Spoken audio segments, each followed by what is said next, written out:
हम लोग उनका प्रतिनिधित्व करने के लिए आए हैं। और मैं आपको सिर्फ इतना बताना चाहूँगी कि आदरणीय महामहिम जी ने जो अभिभाषण दिया, उन अभिभाषण से ये हमारे सरकार की कार्य करने की शक्ति, उनकी इच्छा शक्ति, जिस तरीके से वो राज्य को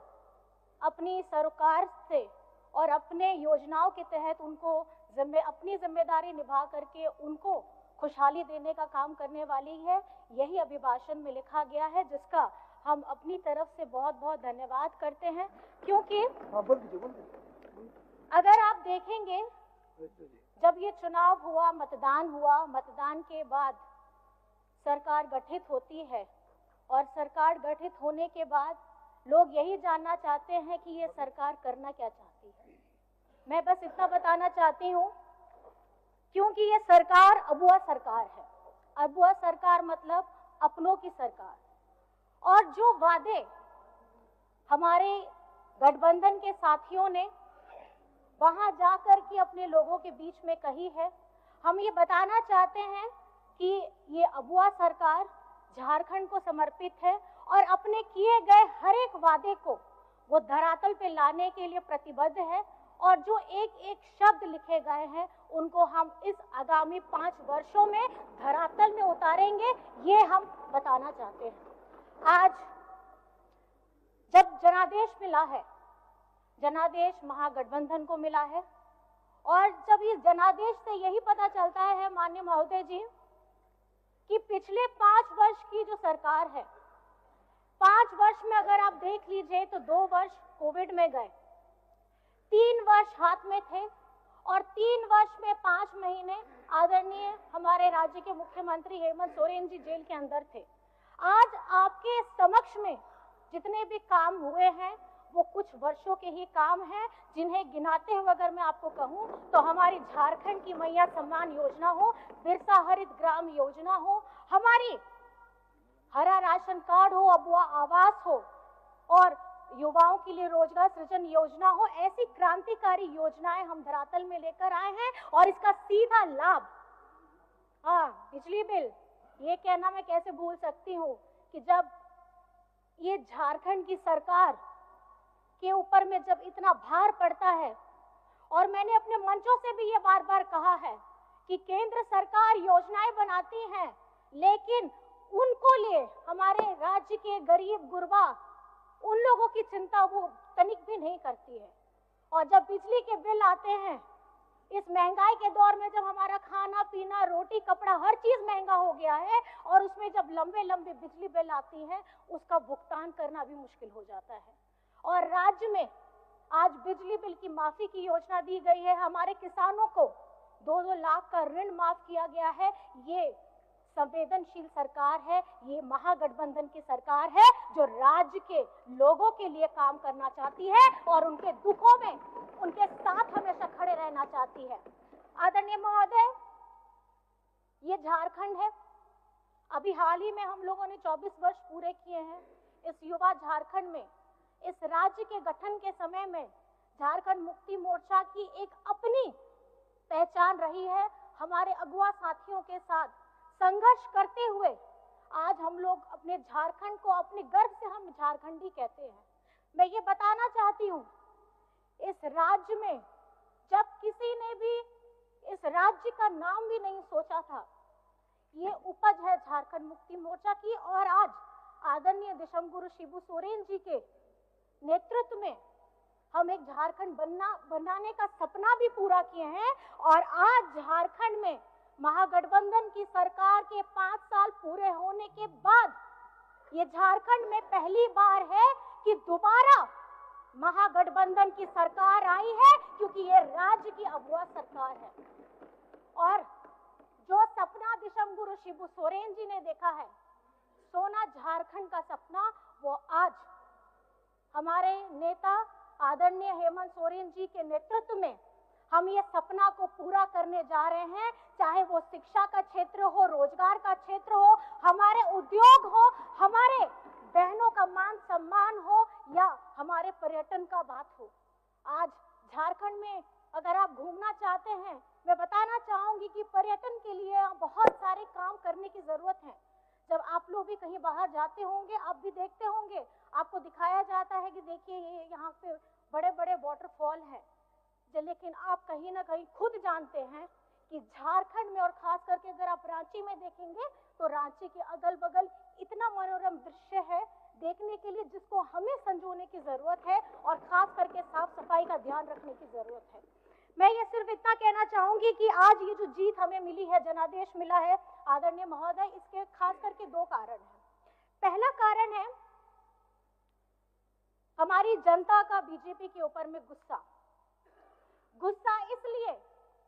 क्योंकि 2019 में जब जनादेश हमारी गठबंधन सरकार को मिला, इन्होंने गिराने का क्या क्या नहीं करतब किया है, ये आप लोगों को सबको पता है आदरणीय महोदय। और उसी दौरान में इस साल के प्रारंभ में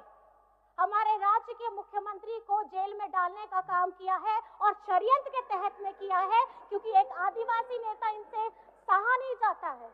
आदिवासी नेता जरूर है और दूसरी पार्टियों में भी है, मैं सम्मान करती हूँ, लेकिन झारखंड के जनहित मुद्दों को,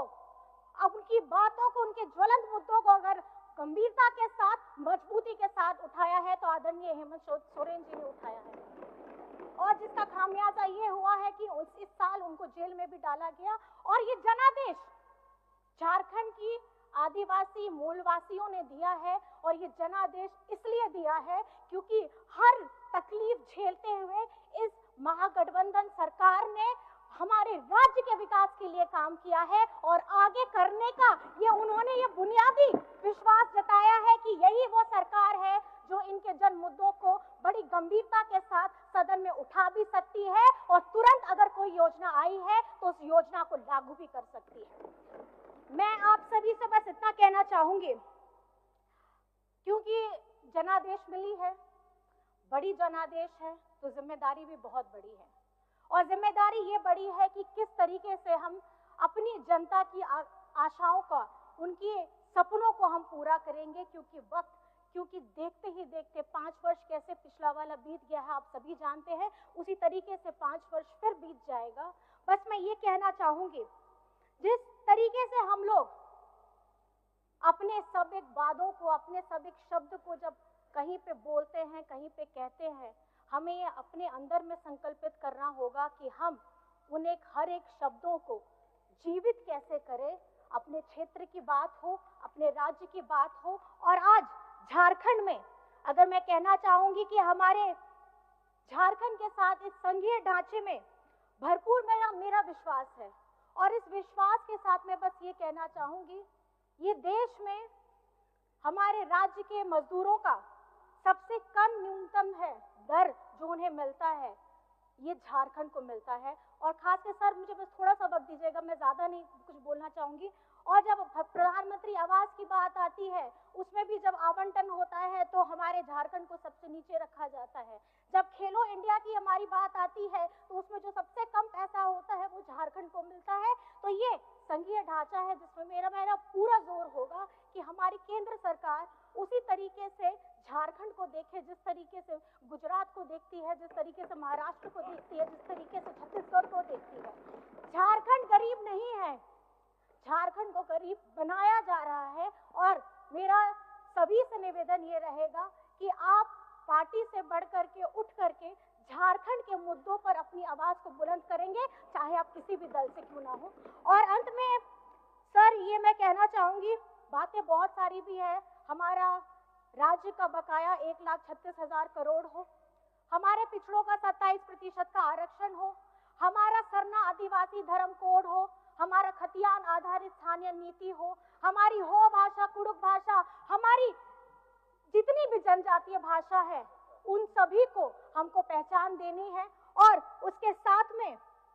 जिस तरीके से हम लोगों ने मुंडारी भाषा भी, हमारी बहुत सारी भाषाएं हैं, मैं चाहती हूँ क्योंकि ये संस्कृति हम आदिवासी समाज से आते हैं और पूरे गर्व के साथ कहते हैं कि ये हमारी पहचान है। चाहे हमारी संस्कृति, हमारी भाषा, हमारी बोली, हमारे खान पान, हमारे रहने सहने का तरीका हो, हम ये झारखंड राज्य है सर। और मैं ये कहना चाहूंगी कि जब गर्व से हम अपनी भाषा का सम्मान करते हैं, हम अपने रहन सहन को बोलते हैं, तो हम झारखंडी होने का भी गर्व पाते हैं। और आज जिस तरीके से हमारे झारखंड में महिला शक्ति ने अपना प्यार, सम्मान, अपना आशीर्वाद दोनों हाथ उठा करके इस महागठबंधन सरकार को दिया है, मैं आज इस सदन के मन से मैं यही कहना चाहूंगी, उन सभी मतदाताओं को बहुत बहुत धन्यवाद करना चाहूंगी और उन सभी माताओं को जो आज घर में बैठ करके सिर्फ ये नहीं देखती कि सरकार किसकी बन रही है, बल्कि घर से बाहर निकल के बूथ में बटन दबा के ये बताती है और अपना राजनीतिक ढंग, उनको राजनीतिक नेता कैसा चाहिए, वो ये बताने का प्रयास करती है। दो शब्द है कि जब है नारी में शक्ति सारी, जब नारी में है सब शक्ति सारी, तो फिर वो क्यों बन रही है बेचारी? क्योंकि आने वाला वक्त, आने वाला कल, ये सदन जिस तरीके से हम महिलाओं के लिए 33% की बात करते हैं, और यहाँ पे आप लोगों को महिलाओं की संख्या बढ़ी हुई मिलेंगी, ये हम सबको सुनिश्चित करना है। और हमारी 12 महिलाएं जो यहाँ पर में आई हैं, अब 12 से 24 कैसे करिएगा, ये आप सभी को अपनी बातों के द्वारा, अपने कामों के द्वारा, अपने दृढ़ निश्चय के